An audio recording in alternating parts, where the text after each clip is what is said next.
A dinosaur skull appears beneath a title, National Natural Landmarks, Telling the Dinosaur Story. Part 2, Jurassic Period. In the first video, we explored fossils in the Triassic period as told through the Ghost Ranch National Natural Landmark site in northern New Mexico. Now let's zoom forward in time to explore the Jurassic period, which occurred 201 to 145 million years ago. The Jurassic period is when large plant-eating dinosaurs and nimble, fast carnivores dominated the land. It is also when the earliest known birds took to the skies. While evidence of dinosaurs can be found in many Jurassic rocks, in this video we are going to focus on the Morrison Formation. Text: what is a formation? A geological formation is basically a package of rocks that helps segregate geologic time into little discrete units. The Morrison Formation is a package of rocks that occurred in the late Jurassic time, and this is when a lot of traditional dinosaurs are known from. The Morrison Formation is well known due to its spectacular dinosaur remains. Let's travel to some NNL sites in the Rocky Mountain region where significant Morrison Formation discoveries have been made. First up, Utah. Utah contains a mysterious NNL site called the Cleveland-Lloyd Dinosaur Quarry.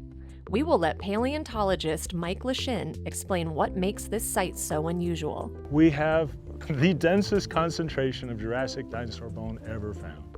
It is also the largest collection of large meat-eating dinosaurs ever found. Wow. Want to see something really neat? Yes. Follow me. 2/3 of the animals that left their bones here were allosaurs. More importantly, 3/4 of them were meat eaters. That's weird. And that's just the start of the weird we have here. The bones generally are in great condition, yet the skeletons are totally blown away. And if you think about it, how do you do that? I mean, there weren't any people around to take them apart. I've never seen anything like this. Did you just put these bones on the wall? It seems this was a multiple event sort of thing. This is not one catastrophic event that gave us all these, but something that reappeared periodically. Dinosaur National Monument has many of the same animals we do, vastly different proportions. I think they have like 5% of theirs are predators. Oh, place over by Colorado Springs, Garden Park, I believe is the name of it. And I believe that's a National Natural Landmark. Correct. Let's travel there now.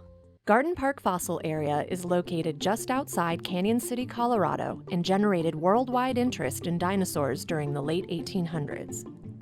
Paleontologic resources in the Garden Park Fossil Area are some of the oldest and some of the richest fossil sites in the U.S., especially for Jurassic dinosaur material.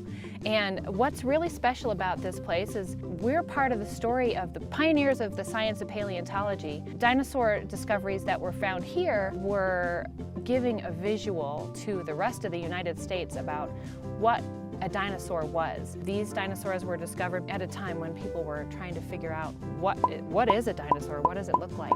And so some of our most famous dinosaurs, the stegosaur, the diplodocus, allosaurus, the very first of any of those were found here in this area. Why do we find so many fossils in the Morrison Formation? The Rocky Mountain region of the Morrison Formation contains a lot of fossils just because it had all this wonderful deposition happening. There were a lot of rivers and a lot of sediments that were being accumulated during these Morrison times, and a lot of these animals that were dying were actually getting preserved in these areas where they actually had a chance to become a fossil. A lot of these specimens that came out of here, even like in the 1800s, have ended up at really world-class museums, such as American Museum of Natural History, the National Museum of Natural History in Washington, D.C., and Denver Museum of Nature and Science. A lot of times I like to think of geology as like a book. And so we have certain pages in those books. And so you have to go to other sites to get the rest of the story. Let's head to one of those other sites now. Straight to the north is Morrison, Colorado, the place the Morrison Formation was named after. This is also where we find the Morrison Golden Fossil Area's NNL, which consists of several different locations.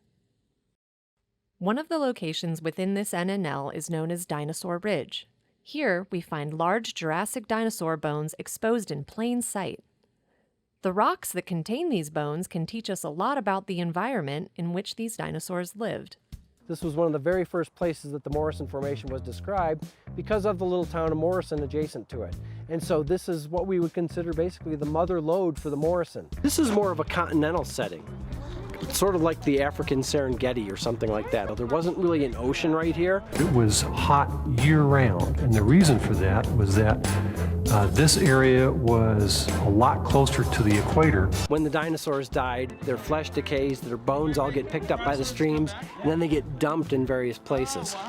This is one such place where that's a great example of what happened. We have scattered bones that were deposited by these ancient rivers in Morrison time. What can a rock formation tell us?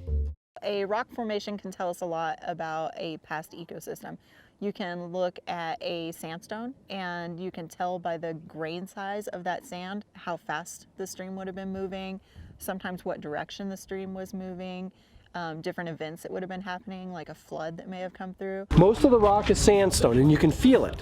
It feels like sandpaper, and it is definitely a river deposit. But there will be places where you see all this purple, shiny material sticking out. As you go up and feel it, it's very smooth. What's even more fun about it is it's very radioactive. And you feel this is bone. This is a real dinosaur bone right here. Very smooth. I can't believe I'm touching a dinosaur bone. Is this real? Anything that's purple and smooth is basically a bone. And so these are just scattered bones. They're pretty cool. It is pretty cool, but now we leave the Jurassic Period, this grand age of dinosaurs, and move on to the Cretaceous Period, which is the last and longest time period of the Mesozoic era. Well, do you have some time to go look for some fossils? Sure. All right, let's go. Do you want to learn about the dinosaurs' final years on Earth? Be sure to watch our next video on the Cretaceous Period. Credits. If you want to learn more about NNL fossil sites, visit nps.gov/nnlandmarks.